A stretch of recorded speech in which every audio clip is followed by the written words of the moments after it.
The pilot-wingman relationship has shown me that to achieve success, it is critical to force multiply. The process by which a capability, when added to and employed by a combat force, significantly increases the combat potential of that force and therefore enhances the probability of successful mission accomplishment. Simply put, your family, marriage, faith, friends, physical well-being, and professional success culminate to form your life mission.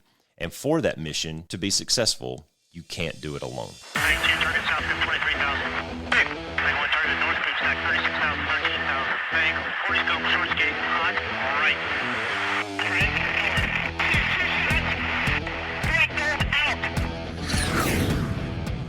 This is the Be One Change One podcast, where our mission is to help listeners define values, practice integrity, and inspire change. Our vision is to mentor men and empower them to achieve more by taking responsibility for shaping their own lives. He's CAS, an evolving man who has been shaped by adversity and continues to grow through his imperfections. And he's Roscoe, an imperfect work in progress that tries to suck less every day. Between us, we have over 40 years of Air Force fighter pilot experience with countless hours as trainers, instructors, and mentors. Join us and learn to take responsibility for your own life as we dive into subjects from leadership to resilience to vulnerability. Be the one who changes their course. Be decisive, driven, and purposeful. Set the example for others. Lead. We wish we'd had this show when we were younger men. Be the one. So in the spirit of authenticity, I don't share these show openers with CAS. I come up with these during the week. And CAS is kind of the big brain of the group, and I'm more of the creative, more of the creative but Roscoe side of it. Is more creative than me. So I try to weave in a little creativity in the way that we're going to open and present some of these heavier topics. All right, today's topic's going to get a little, it might get a little deep. I'll try to bring levity to it. So in order to elicit maybe authentic reaction and real reaction, I don't share these with you. So today we're talking about values, personal values that absolutely bleed over into professional values. And I was just kind of brainstorming on how I can use a real world example or maybe a fictional example. And we talked about a few things, and then I came up with this one. So in order to segue into our conversation about values, I want to take us all the way back to the mid 1760s. Okay. All right. CAS is a poli-sci major, so he's getting a little chubby right now because we're going to talk about American history. Summer of 1765. The Stamp Act and the Sugar Act have been passed about a year ago, and there's a lot of depth to go into on the Stamp Act and Sugar Act, but basically this is where a real conversation started happening in the smaller circles about taxation without representation, okay? The correspondence committees were formal committees who were beginning to take formal protest actions against the British government, who was basically occupying the 13 colonies at this point. The Sons of Liberty actually performed one of the first overt hostile acts against the British when they went to the stamp tax collector, went to his residence, and they had what was called the Liberty Tree was out front. It's since been chopped down. The British got rid of that. But they hung an effigy of him up, and they hung him, they stomped it, they burned it, and they decapitated it, and it was pretty awesome, right? It's very very metaphorical, and just it was an outright protest to what's going on there. All right, so fast forward. That was in 1765. So fast forward to 1770. That was the Boston Massacre, which really wasn't a massacre at all. There were 2 people killed. And it was basically a group of colonists who were harassing a couple of young British soldiers, and they ended up firing on the crowd. But propaganda, and I think John Adams was one of the leading guys who got in there and started really propagandizing this whole thing, right? Sure. And, the Boston Massacre. All right, so fast forward a little bit more, 1773, Boston Tea Party, which was a pretty cool protest just on the basis of what it was, because the British, man, they really valued their tea. Yeah, right. Still tea do. time is like holy time for them. So egg in the face of those guys. They're going to go dump all their tea in the harbor. And it would have been perfect had they not dressed up as Native Americans doing it. If they would have went out there as we're colonialist and we're going to do this. So okay, a little bit of a ruse, but So here we go. 1775, Lexington conquered. First shots of the war. Nobody knows who shot first, but it's a shot heard around the world. And that's where really the war kicked off. 1776, March 1776, Siege of Boston. George Washington, or as I call him, Old Wooden Teeth. Old Wooden Teeth goes in there and he takes over Boston. Fast forward, that was in March 76. So then in July 2nd, 1776, what happened? July 2nd, 1776 was when they voted for independence. Now, I think we have to just take a pause for a second and realize that this is high treason against the king. Yeah. This is punishable by death, having these conversations and this outright. Yeah, taking these actions. We're done, dude. Yeah. And I love this this quote by Richard Henry Lee. He was from Virginia, one of the 56 delegates there in the Continental Congress. He says, "These united colonies are, and of right ought to be, free and independent states." Like, here it is, motherfucker. We're done. Yeah. Right? Cool. So that was on July 2nd, where they voted for independence. July 4th is when they signed the Declaration of Independence. That's why we celebrate July 4th. And kind of funny, only 45 of the delegates signed on the 4th. The rest of them signed in August. That was kind of cool. All right, so that was July 2nd, July 4th. 8 days later, July 12th. Do you know what happened? No. New York City fell. The British had sent over their armada, 140 ships, 4,000 troops, and they started shelling New York City. So 8 days after we stood up to the man, we just got our ass handed to us. Yeah. Could you imagine that, like the shelling of New York City? Dude, fun fact, man, I was when I was researching some of this stuff, New York City at the time, 20,000 people. Yeah, it wasn't that big. 20,000 people, man. There's more people that go to high school football games around here on the weekend. And then kind of, then there was Valley Forge and George Washington leading across the Delaware River and taking over the Hessians, or beating the Hessians at Trenton and all this. There's so many good stories that come out. Benedict Arnold, we can do a whole episode on Benedict Arnold and his failure as a man because of his pride and his insecurity and his jealousy and his little daddy issues and all that shit. But then you get down to 1781, Old Wooden Teeth. He beats Cornwallis at Yorktown. And the fun part about that one is not that, one side beat the other. It's why. Cornwallis had been asking General William Howe, who was the British Army, the head dude. And he's up in New York City. And this guy's he's been living this lavish lifestyle on the British dime for a few years now up in New York City. His wife is over in England, but he's got him a cool colonial mistress over here in New York City. And Cornwallis keeps asking him for support. He says, dude, send me more troops. I need more troops. I need more people to do this. And he goes, I'll get to it. Don't worry about it. I'll get to it. Well, then Cornwallis gets his ass handed to him, ironically, as General Howe is cruising down the coast to go help him out. Sorry, dude, too little, too late, right? Yeah. And then the war's not officially over. That was in 1781. The war's not officially over until 1783 with the Treaty of Paris. So I think there's a lot of really good, we can draw some really good lines between, we can connect a lot of dots here between the values that either side held through a lot of these events and why one side prevailed over the other. And I know we're kind of making this very, this is just top level stuff. This goes a lot deeper, right? But this was almost 20 years that these guys were able to toe the line. Yeah. What made them do that? Yeah, well, what do you think it was? I think it was their core values. And what do you think those core values were? They knew, well, one of them was independence, and we ain't going to be fucked with. Liberty. Yeah.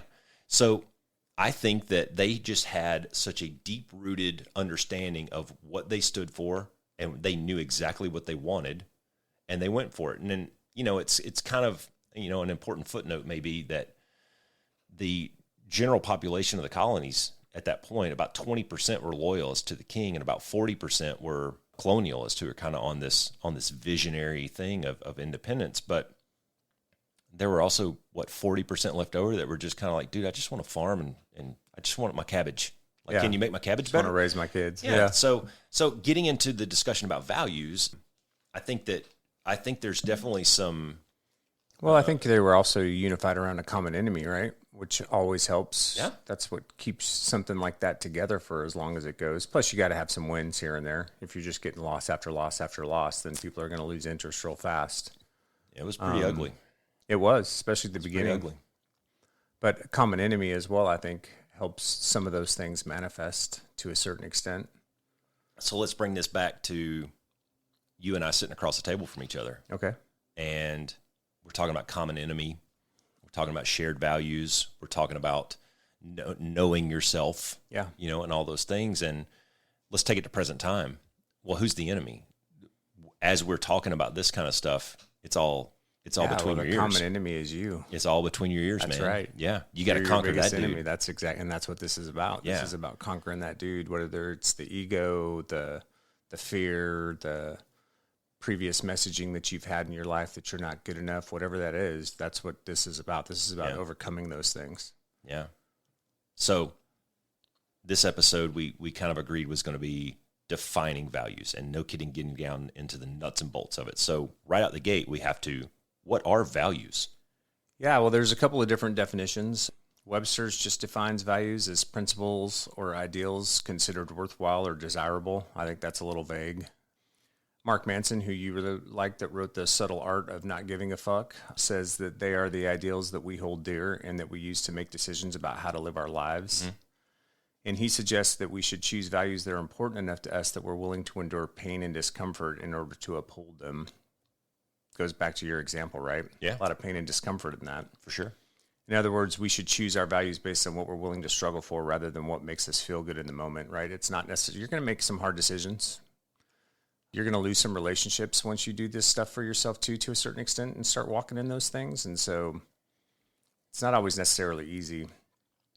And then Brene Brown, who I've really liked her work in a lot of this stuff around values, says that they're principles or standards of behaviors, which she also says are a way of being or believing that we hold most important. So the kind of broad theme through all that is they're, the things that are important enough to us that you're willing to uphold them regardless of the situation or the circumstances or the relative outcomes from those decisions, right?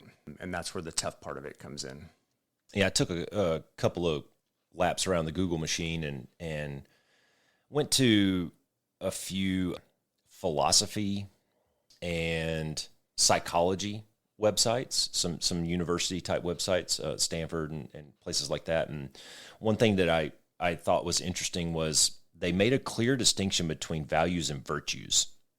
And just something that I wrote down was values are subjective, meaning they're interpreted by the individual. They are. Like the They're values, very individualistic. Yeah, exactly. Whereas virtues are more universally accepted as good things.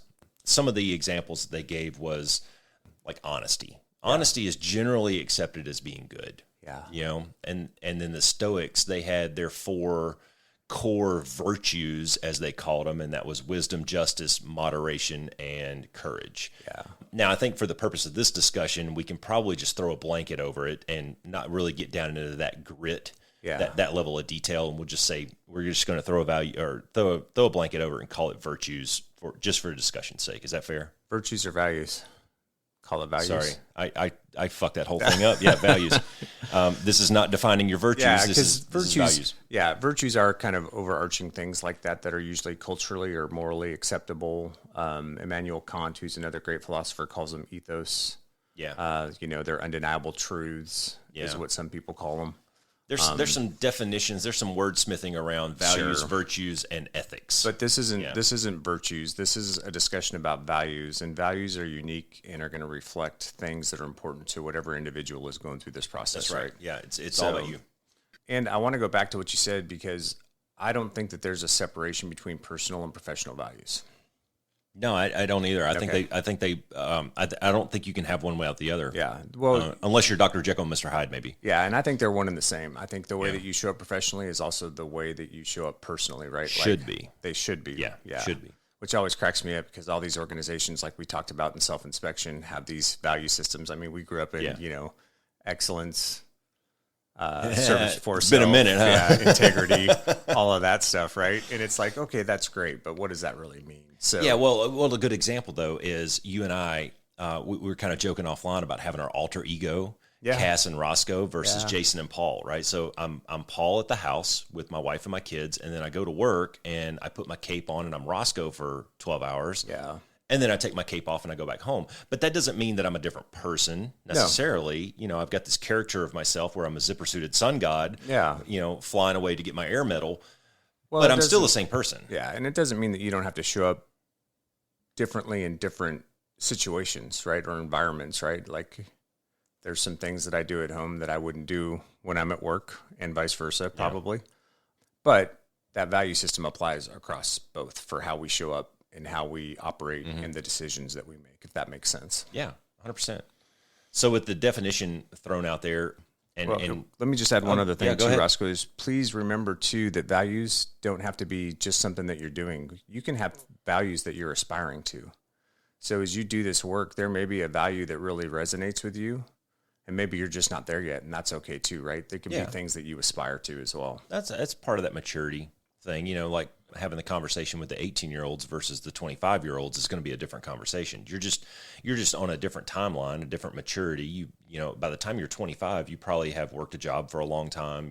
Maybe you have a significant other, and those things are going to steer you in a direction that are going to help you start to define those things. Yeah. And let's not discount the idea that there may be some type of event, some type of significant event that can alter that. Like, yeah, for sure. I mean, just have you spin on a dime and go, you know what? I thought I valued this. It turns out I don't. I got to start seeking other things. And this is why I think it's important to have role models out there. Yeah. Well, and an example of that is as you go through this process, maybe you determine that faith is a value for you, but maybe you're a control freak.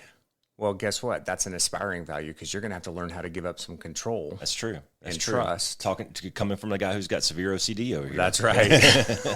You know, but you're going to have to learn how to give up some of that control and learn to trust the process a little bit if that's really one of your core values. Does that make sense? Well, and you know, maybe you wrote faith down and you thought about it and it looked good on paper, but maybe it's not. Yeah, maybe it's not. Maybe you need to dig a little bit deeper. In the previous episode, you talked about peeling the onion back. Maybe you need to go another layer, and maybe faith isn't it. Maybe it's something more underlying than that. Yeah, I agree. Yeah, I was reading this book. It's called Success is a Choice by Rick Pitino. He's a legendary basketball coach.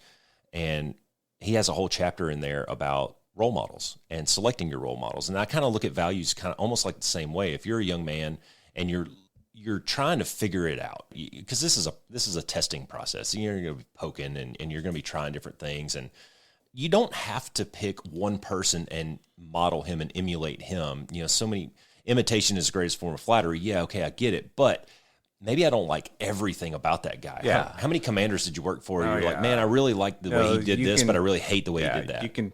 You can pick parts and pieces. And that's why I kind of think if you just make this analogy in your brain about, man, I'm going to build the perfect superhero.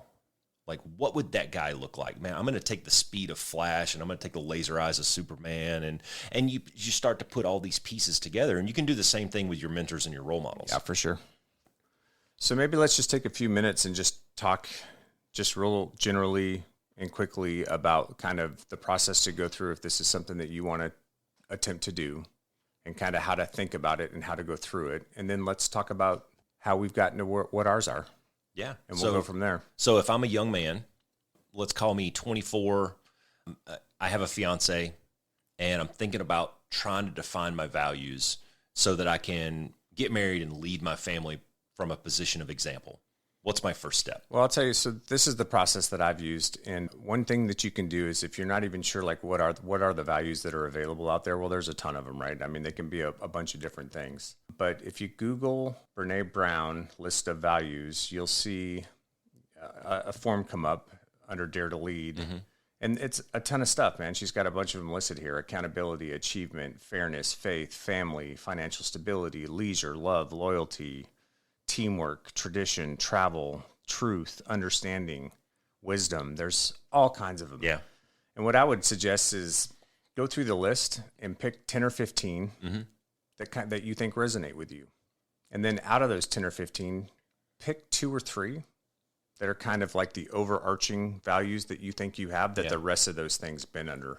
Because what I found in doing this for myself is that there's usually 2 or 3. If you get more than that, then if you have too many, then if you go, oh, these are my 15 values, right? You're never going to get from here to there. It makes it more just difficult. Muddies the water, right? Yeah. So pick 2 or 3 that the other one's been into.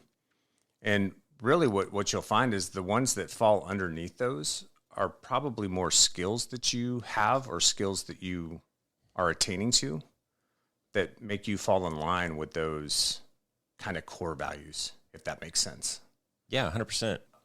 There's a lot of websites out there that have very similar Sure. That's just one forms that I and lists and recommend. everything. And so I pulled this off, and I don't even remember where I got this, but this one it's a lot of the same. In fact, I'm sure they're the same. Very similar. they're all overlap. But the way that he actually, this person categorized them. So he has your grounding ones, like your basic, like if you go to Maslow's hierarchy of needs, this is the basic tools that you have to survive as a human being, right? So there's things like affection and curiosity and food and shelter and kindness and junk like that. And then he goes into family, and he has a whole bunch listed. Management, and this is personal management. He has a bunch listed. So I like the way that he took that same list, but he already kind of categorized them for you. So maybe you can go through and pick one or two out of each category and then start to neck that down a little bit. Just another technique. No, that's great. So yeah, that's kind of the way that you want to go about this process. So, and then again, like we said, just realize that this is very individualistic. Values are unique to the individual, and it can be a difficult process to really kind of think and nug through this. So give yourself some time to go through it. Be kind to yourself in the process. Be patient with yourself in the process, and just spend the mental energy, because let's just be honest, it's a bit of a pain in the ass to go through this. And the other thing that I'll say is if you can't name a value, you can't live it, right? These have to be things that are pertinent, right? These have to be things that have some kind of a meaning or resonance with you. You have to be able to take that value and perform an action. Yes. You have to be that able aligns to that value. Yeah. Exactly. So, because if you're just going to go, oh, well, these are my values and profess that those are your values, but there's no action or there's no practice that goes behind those things, then you're wasting your time on the exercise. It'll be evident to you once you start. It takes so much humility and honesty with yourself to be able to do these things. But if you put loyalty and trust as one of your values, and then you turn around and you talk shit about your neighbors, you can definitely make an argument that really you probably don't value that as much as you thought you did. Or if you put growth as one of your values, like maybe personal growth is a value for you, but you spend all your time reading sci-fi.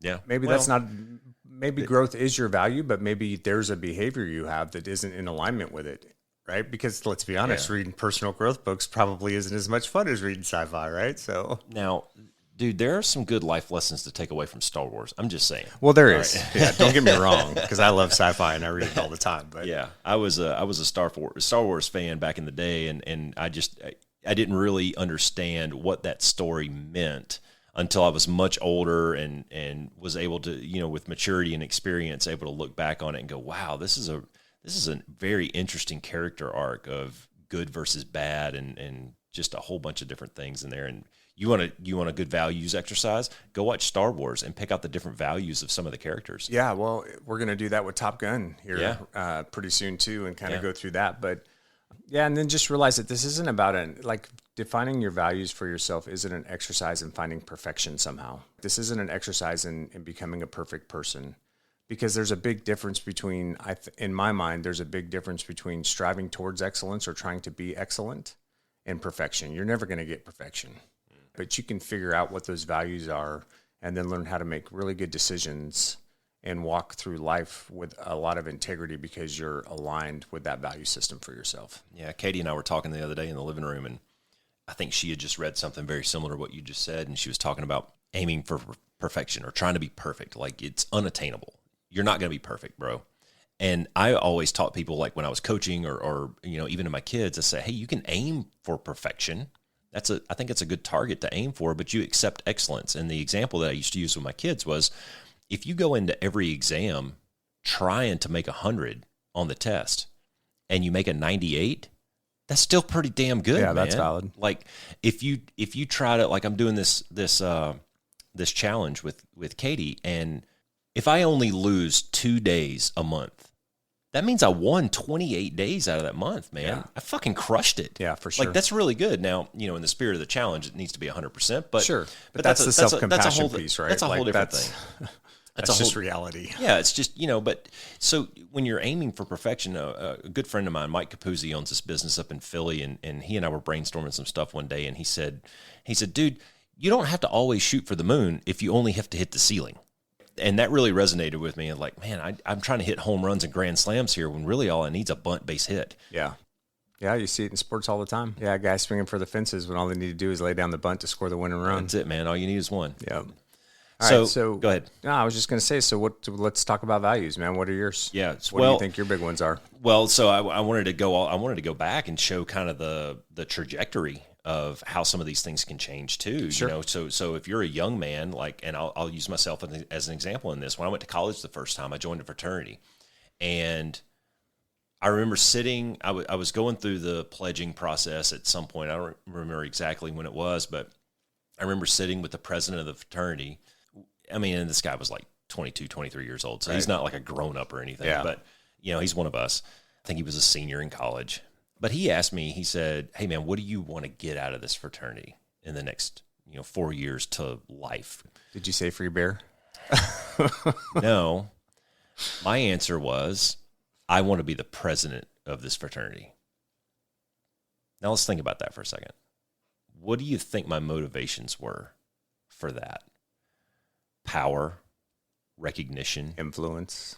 Yeah. I thought that I needed to be the guy standing up in the meetings with the gavel for that accolade, to have that positive affirmation that I had become someone.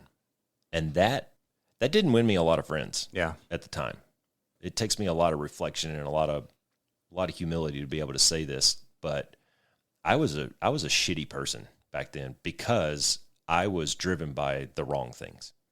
And I think had I had a better mentor maybe in my adolescence, maybe I could have, I don't know, reshaped those a little bit. So a couple years ago I joined the military. We talked about this in the last episode, where the military really doesn't necessarily give you values. It gives you tools to be able to execute some values. Yeah. The discipline, things like that. Gives you those skills. Yeah. Well, I got married, had some kids.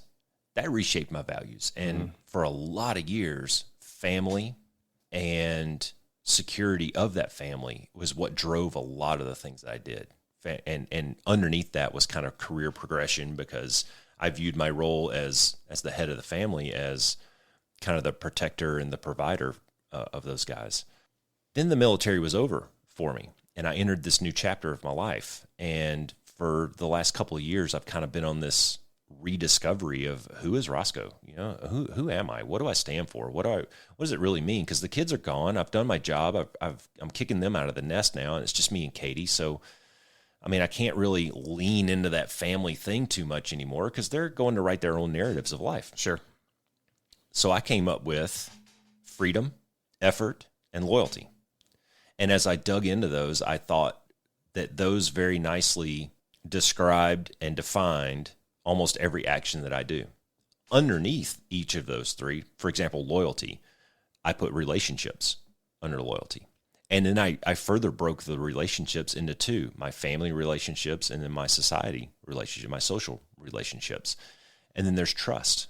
There's commitment, there's connection, the very human basic need of connection.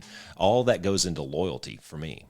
Effort is what drives me to work hard and not suck and have discipline and challenge my mental toughness, and all that goes into effort. And I don't think that I always have to be the best at something, but I can always work hard at it. And that's kind of where I came up with those three. So where does freedom lie? Freedom is what gives me the room to maneuver to chase my purpose. And I've really kind of gotten down into what I believe my purpose is passing these lessons learned. I have a voice for it, I have a platform for it, and I have a calling for it to pass on these lessons learned to this younger generation. Underneath that is my profession. My profession affords me a lot of free time and a lot of time to sit and think and write notes, and it pays well.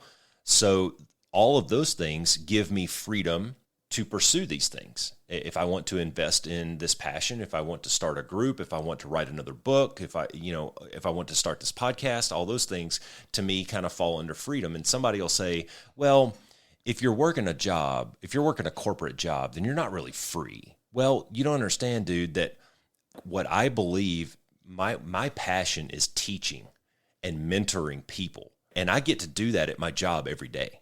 I get to go to, I don't say I have to go to work. I get to go to work and teach, and I get to see that aha moment. So while I'm getting paid, I'm also pursuing my passion. And, Sure. And to me, that all falls under freedom. So let me ask you a question on that, though. So if the passion is mentorship, then why is it mentorship, the value? And then freedom is one of the subsets of that you use to be able to have that flexibility, time, money, whatever that is for you to do those things. I think it could be. I mean, if I wanted to take freedom another step layer or step further, I think there's layers to just the word freedom. Even there's social freedom, there's financial freedom, there's a relational freedom. You know, all these things. Like Katie and I enjoy a very fun relationship where we love being together, we're each other's best friends, but at the same time, we're very independent, and we don't mind going our separate ways and sitting in opposite rooms of each other. And your financial freedom, I think, stems from a lot of the things that I already listed there. All of these things, and one of the things that I would tell a young man who's maybe trying to start out with this is it's okay if your values interlace with each other too, because there'll be commonality. Effort potentially definitely lends into loyalty and into freedom, and loyalty lends into effort, and you know, so these things kind of intertwine with each other. They totally do. Yeah. So effort. When you were describing effort to me, the word that came back to me a bunch was growth, right? Like you're really invested in growth personally, professionally. Yeah, but that's not standalone though. I mean, that's one facet of it for sure, but is that what drives you? I don't think that I would say that growth is what drives me. Okay. Not necessarily. So what does drive you? I think that it's the idea that I can put forth effort to achieve whatever I set my mind to. And I'll use this podcast as an example. Dude, I didn't know shit about making websites. Yeah. I didn't know shit about setting up all this technical crap. Yeah. But I can work hard and try to figure it out. Yeah, for sure. And in my opinion, I think we made a pretty kick-ass website. You've done very well. Yeah.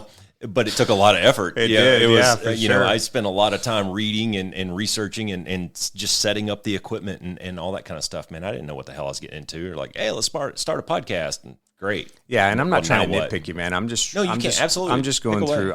What I'm trying to do with the questions that I'm asking you is lend some idea to the thought exercise that I hope folks will go through as they do illustrating this. the process, right? That's because you know, it sounds like what you've done is you've kind of found those core things that you think define you as a person.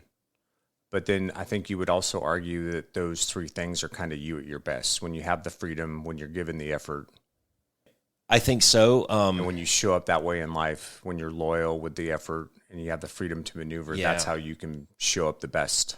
I think that's one way to say it. I think another way to say it is these are the things that I'm striving for. Yeah. This is the carrot that I'm chasing, like the loyalty piece of it. There's so many things that could fall underneath that. And we were just talking earlier about if you have 15 different values, then you probably need to narrow that down a little bit. But that's not to say that your values don't have sub-values or other qualifiers underneath that. No, there's definitely going to be things that bend underneath them. Like some people will say relationships. Okay, what types of relationships? Yeah. You know, you and the dog or you and your wife? Because those are different. You know what I mean? So what is it that you value about that? Well, commitment. You know, I love when I come home. I got a chapter in my book called Be the Person That Your Dog Thinks You Are. So when you come home every day, your dog thinks that you're the best person in the world, right? He doesn't know that you had a bad day. Yeah. He just thinks you're awesome. So, all right, I was on the hot seat for a while. No, that's okay. Let me ask you one last question, and then we'll flip the script. So with those three values, how do you use those as a filter? Do you have an example maybe of when you've used those when you've been faced with hard decisions? Well, the effort piece is kind of easy. Sometimes you just have to put your head down and go left foot, right foot. Yeah. And keep moving forward. Yep. Right. And embrace the suck. 100%, man. I got a lot of good stories about that. Don't we both? I wrote a whole book on it. It's called No New Lessons. Go to my website and check it out. But yeah, I mean, at the end of that was a battle of wills. You know, we were determined to make a goal. We made the goal, and then we're like, shit, now we got to go back. You know, in 25 miles mucking through Alaska, that last 10 miles, man, that was just grit and effort at the end of that. But you know what? When you set a goal out in front of you, regardless of what that goal is, you're going to have to work to get it. Yeah. Like we're sitting here talking about values, and we've already said 1,000,000 times, you're going to have to work at this. And that all to me comes back to effort. And in my next book coming out, the really the two keys to life, in my opinion, are just work hard and don't suck. And if you can suck less than you did yesterday and try to maintain that, moving the ball a little bit and trying to suck less than you did yesterday, it's going to take a lot of effort to make those things happen. But I think you can keep moving forward in life, and in your terms, you can keep growing, or, you can keep aspiring a career ladder or whatever it may be. The pursuit of freedom for me, I've explained to you my happiness bubble, where I draw two horizontal lines on a piece of paper. On one line is money received. On one line is work performed. And my lifelong goal has been to create as much separation between those two lines as I can. Yeah. The least amount of work for the most amount of money. And all of that space in the middle, I call happiness. Yeah. And that's a function of freedom. Yeah. To me. So all that sure. stuff intertwines. Now, how did I build that big ass bubble in the middle? From effort. Putting myself in the right place at the right time, being prepared, taking advantage of opportunity, all these things that we're going to talk about. And this is just an example of how the three, to me, they just interweave with each other. Yeah, absolutely. All right. Okay. So flipping it back onto you. Yeah. You probably got two really solid ones. Going to make me look like an not idiot, at all. So. No. Well, if I go kind of with your example and I talk about my younger self, so integrity's always been an overarching value for me for as far back as I can remember. Some of the skills maybe that been under integrity have adjusted over time. But as an overarching value, integrity's always been there for me. And I know that because I have a very strong response, I'll just say, when my integrity's ever questioned. Give me an example of a skill that bends under integrity. Accountability. Okay, there you go. Authenticity. Yeah. I'll go through them. I've got them all listed. No, this guy's prepared. Integrity is the big one for me. When I was younger, especially when I first got into the Air Force, I think achievement was definitely a value of mine, because I was aspiring to be a better fighter pilot, to be a flight lead, to be an IP, to go to weapons school, to do all those things. Was it the achievement or the recognition of the achievement? Some of it was recognition for me, but it was really the achievement.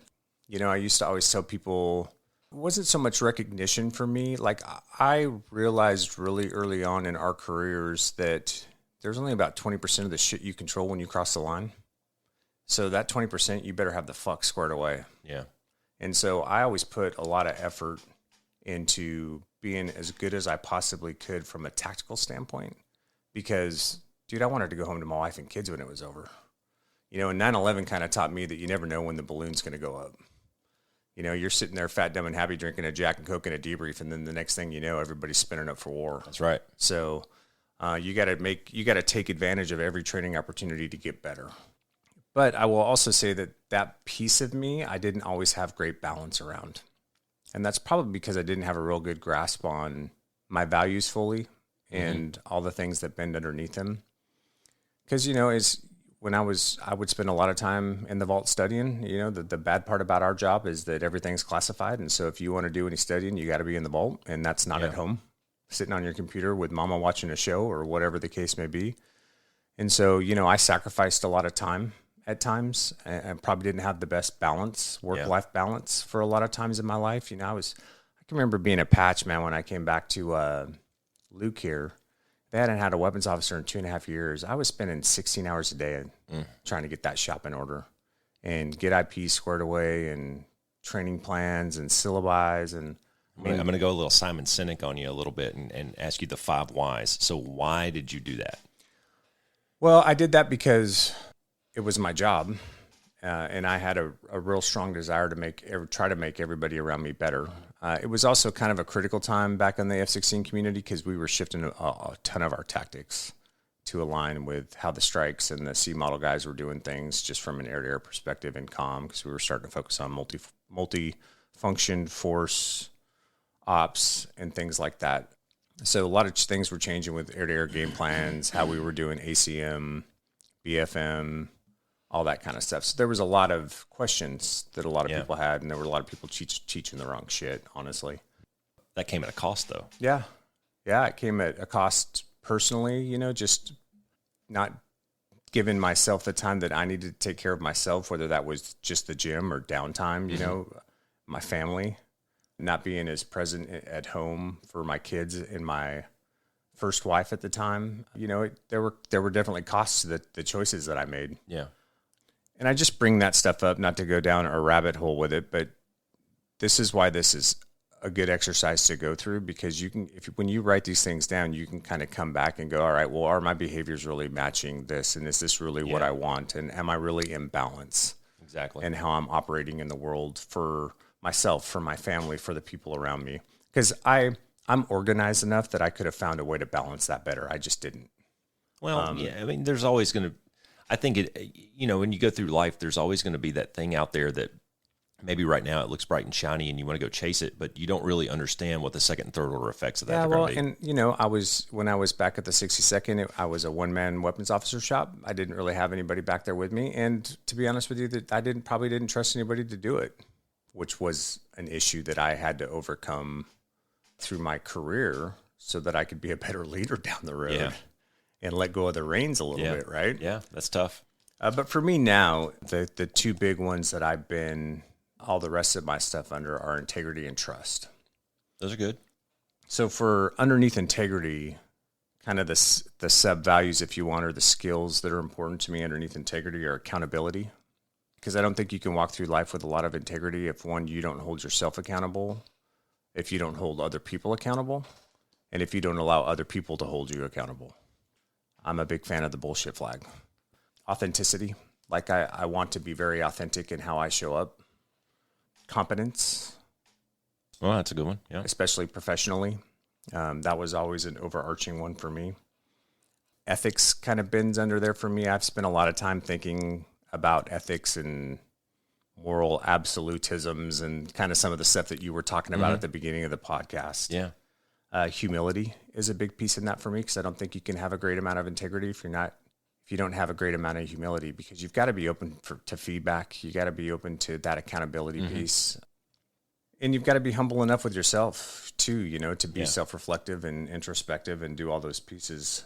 And that kind of rolls into curiosity for me, right? So one thing that I think Walt Whitman said this, but he said, be curious, not judgmental. I've been judgmental at times in my life. Yeah, same. Extremely judgmental. Yeah. And as I've gotten older, I've tried to be more curious. I may not agree with you on a specific topic, but I'm going to try to stay or maintain a certain amount of curiosity to at least listen to what you have to say. Yeah. Because I might learn something from it, man. We all have different perspectives. We all view the world through different lenses. And so that's a big part of integrity for me. Yeah, I fall into that trap of making a quick judgment on a person. Yeah. Within about 60 seconds, I can tell if I'm going to like you or not. Yeah. And it takes a lot on your part to change my mind. Yeah. After that. So same kind of conversation there. And then the last one under integrity for me is growth and learning, if you will. Yeah. Like I want to, and that kind of bends with the curiosity piece too, right? And having enough humility to go, I don't really know enough about this to say anything about it. Maybe I should learn more about it. And then trust is probably the other big one for me. And the way that trust shows up for me is in relationships. I try to extend a lot of trust. I try to give people, especially people that I'm close with, the benefit of the doubt, and extend trust in relationships. And I try to be a trustful person. Compassion falls under that for me, and how I show up in relationships and for people. Because I think it's really hard to build trust with other folks if you don't have compassion. Loyalty definitely bends under trust for me. Service. There might have been a time in my life where I thought service was one of my larger values, but it's really about trust. For me, it's really about, if I trust you, or if I want to be a relationship and show up in that relationship with trust with you, then I'm gonna afford service to you, right? Like I'm gonna show up, and I'm not gonna show up because I'm trying to get something back. I'm gonna show up because that's how I want to show up for you. Yeah. You're a friend of mine. I don't need anything back, right? That's just how I show up. Reliability. I think it's really hard to manage and maintain trust with somebody if you can't be reliable. Yeah. You know what I mean? Think about it, man. Think of when we first started talking about this podcast, you had a huge trust deficit on your side on your side of the table. Like you asked me 3 or 4 times, "Are you serious about this?" I've been burned before. I've had 3 or 4 guys that have said that they want to do this, and You know, are you sure? Are you sure? Yeah. You know, when we first started talking timelines for getting the podcast off the ground, you're giving me the side eye going, are you sure? Are you serious? To be fair, okay, so I want to go back to that. I actually had that written down here where you were talking about trust, and you said I extend a lot of trust to people, and in my mind, trust is earned, not given. So it's very hard for me to just blindly trust a person. I need to see action that complements. Yeah, and maybe I should be a little more That's a better specific. It's not like I just extend a lot of trust to everybody in my life, right? I mean, at some point you have to, a little bit. You do. You know. But to the people that I'm in relationships with, I extend a lot of trust to. Yeah, I could see that. And so far, everyone that you've listed out, I've had on my list too. I'm sitting here going down and going checking off. Okay, there's acceptance, integrity. I had sincerity under loyalty. And that's a perfect example of how we can have, you know, similar things that resonate with us, but we bend them in completely different ways, right? Well, and that's why this is such a unique and individual process. But that's what makes it, exactly. That's what makes it the individual thing. And whatever gets you going in that direction, that where you can align your actions to that thing, however you frame that, I think that's probably the end game here, right?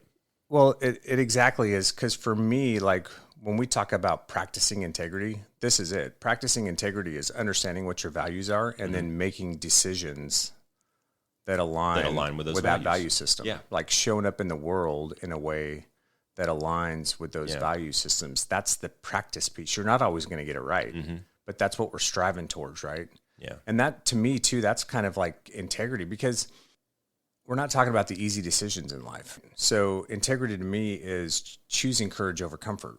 So we were talking about strange relationships that we've had in the past and how we've maybe had to draw really strong boundaries with people in our lives that we were very close with and that we love a lot. But if showing up in a relationship is going to violate that value system for you, then that's a tough decision to make, right? How do I approach that relationship? What decisions do I make around that relationship? You know, and like I was sharing with you, you can still turn towards that person and stay open to them. But if you have to draw some specific boundaries, you know, that are healthy for you, that allow you to walk and maintain your integrity, then that's just what you have to do. And that's that courage over comfort piece, right? It's choosing what's right over what's fun or fast or easy to do, right? It's hard. Sometimes boundaries just don't cut the mustard. Sometimes you just have to sever. Yeah. You know, and like we were talking earlier, I used the term emotional equity. Think of it as an investment. And this goes into effort on my part. If the other party is not giving effort into the relationship, then as one of my values, dude, I'm sorry, I'm not getting out of this what I'm investing into it, and I'm out. Well, and I guarantee you, if you're listening to this podcast, you have toxic people in your life. And I know that when Alicia and I really started walking through this process, probably about 15 years ago. I don't know. Does that make sense for how long we've been married? Probably not. But I was told there would be no math. Go back to the previous episode. I was told there would be no math. Rule number 1, never do math in public. You know, there were a lot of relationships that we severed because they just weren't good anymore. There wasn't any value added to it anymore. Not that they're bad people necessarily, but we were moving in different directions, and that's okay. So those are my overarching too, and that's kind of what I've been underneath each of them. Well, those are good. I'm not going to try to pick them apart like you did me, but you touched on a lot of good things in there. I think that balance is huge, and that's been something that I've been putting a lot of effort to, and I have balance has been under effort because I think it takes a tremendous amount of effort to try to find that balance. And when I talk about balance, I'm talking mind, body, soul, emotion, your relationships, all those things. They really have to be in concert with each other. And, you know, we learned the analogy of the 3-legged stool. And if one of those things, if one of your legs of your stool is out of balance, then the whole thing falls over. And I know, like you were talking about when you were just out of weapons school, going to be the weapons officer, and you're putting a whole lot of energy into this one thing, but the other pieces of your life are atrophying. Oh yeah, well, you know, you're out of whack. Your stool is out of balance, bro. Well, and dude, get this right. That's after being gone for 6 months. Yeah, no, because I know. I was at weapons school, and for those of you that don't know what weapons school is, it sucks. It's awesome, but it completely sucks. But 2 things happen to guys at weapons school. They either come out of there looking like that they just came out of Auschwitz because they haven't eaten for 6 months, and they've had so much stress for 6 months that they've lost a bunch of weight. Or you look like Private Pile. Or you come out looking like Private Pile. I came out looking like Private Pile. I gained like 20 pounds because it was just because all you're eating Burger King and, hitting the class 6 for a donut and coffee every morning. That's it. Because that's all you got time for. So the standard fighter pilot diet was a Diet Coke, a Snickers bar, and a dip of Skull, and you can get through the day on that. Maybe a handful of popcorn here and there, but and some jalapeno corn. So yeah, I mean, for the young guys that are listening to this, just know that regardless of what you define, really doesn't matter. Well, I mean, it does matter, but it's so individualistic and it's so subjective that we can sit here and have discussions all day about this. But at the end of the day, you're going to have to work hard to figure this stuff out. And once you figure it out, then you still have to work hard to put these things into practice. And your boy has the saying? It says, turn bullshit into behavior. Oh yeah. Brene Brown talks about, taking values from bullshit to behavior. That's it. Well, that's taking your talk and putting it into walk. That's right. That's what it is. So can you walk the talk? At the end of the day, you say these things, but what are you doing to back that shit up? Yeah. Yeah. And you'll know too, like, I don't want to get too nerdy because I can get nerdy. Yeah. But, when you make a decision and you can feel it in your head, your body, or whatever, you're like, fuck, that was the wrong decision. That's called cognitive dissonance. That's when you know you're stepping outside of your values. That's an easy way to know exactly when you're stepping outside of your value system. Big words. I'm going to go back to simple stuff because I'm a simple guy, but no, dude, that's gosh, what a super cool conversation and uniquely different. Yeah. But still very much the same. Very similar. Very, very similar. You heard a lot of the same words. We may categorize them into different things. Like I had integrity under loyalty because I think under loyalty, there's so many things. I can be loyal to my puppies. I can be loyal to my wife. I can be loyal to my job. I can be loyal to you, loyal to the listeners. There's so many different things. But what does it really come down to? My personal integrity is, and my effort is, and my behaviors and all these things. I want to be sincere in my relationships, and I wasn't always like that. Yeah. I was, I think we can all probably look back in our life and find a time where we were maybe putting on a certain face for a certain person. Sure. We were trying to tell somebody maybe something we thought they wanted to hear. Yeah, we were trying to emulate somebody else who we thought was the shit, but they probably weren't. That's not necessarily being sincere and authentic and integral to yourself. Yeah. That's putting up a fake front and basically bullshitting people because you think it'll, I don't know, put you on some kind of pedestal or make you look better in their light or something like that. So, all right. So wrapping up, what's the final step here? So we've defined them. You and I have given our examples. Now we're going to try to put them into practice. What's next, man? Yeah, that's it, man. I mean, so if you're listening to this and you have never gone through this exercise, I would really encourage you. It's a worthwhile exercise to go through and try to define these things for yourself, because once you've kind of informed yourself about these things and you get your arms around it and you really realize those things that are important to you, that's what's going to allow you to start to make decisions, really good decisions that are aligned with that. Doesn't mean they're going to be easy decisions. You're going to have some hard decisions in there as well, but they'll at least be aligned with who you are and how you're trying to show up with this in the world. And I can't emphasize enough, be kind to yourself in the process, be patient with yourself in the process. And it's not about perfection. It's just about trying to get better. So try to do it, because that's how you'll be able to align your actions, that practice piece, right? We talk about practicing integrity. You can't practice integrity if you haven't defined these things for yourself. It's going to be really difficult for you to do that. And then for anybody out there that may be older, a father, a mentor, these are practical exercises that you can walk through people that you may be mentoring or children that you may have, age appropriate, of course. You probably don't want to try to do this with a 12-year-old, but if you got a 22-year-old son or a 24-year-old son or an 18-year-old son, depending on their maturity level, this is a practical exercise that you can walk through with them and circle back. I've done this with my youngest son. I did it with him when he was probably about 15 or 16. And we kind of talked through values and stuff like that. And all through high school, there were times where he came back to me with a difficult decision to make around a friendship or a relationship, or maybe even a team event in school or some kind of thing that was going on within a team dynamic at school. And understanding what he knew about his values allowed him to make some really good choices. And then we got to go after, and then after the fact, we kind of got to debrief and go, okay, well, you showed up that way. How did that affect it? How did that change things? And it was all very positive. So you can definitely do this if you're a mentor out there or a father with your children or the guys that you're mentoring, or gals for that matter as well. That's the role that I've really enjoyed stepping into that role in the last few years for my kids and for other people's kids and people that kids that I coached, and the handful of guys that I have under my wing right now that I'm trying to get you moving into the next phase of life, whatever that is for you, and maybe that phase has a different, maybe you just view things differently in that phase based on your life circumstance. For sure. But having a conversation with some 18-year-olds is going to be different than having a conversation with a 26-year-old who has 2 kids.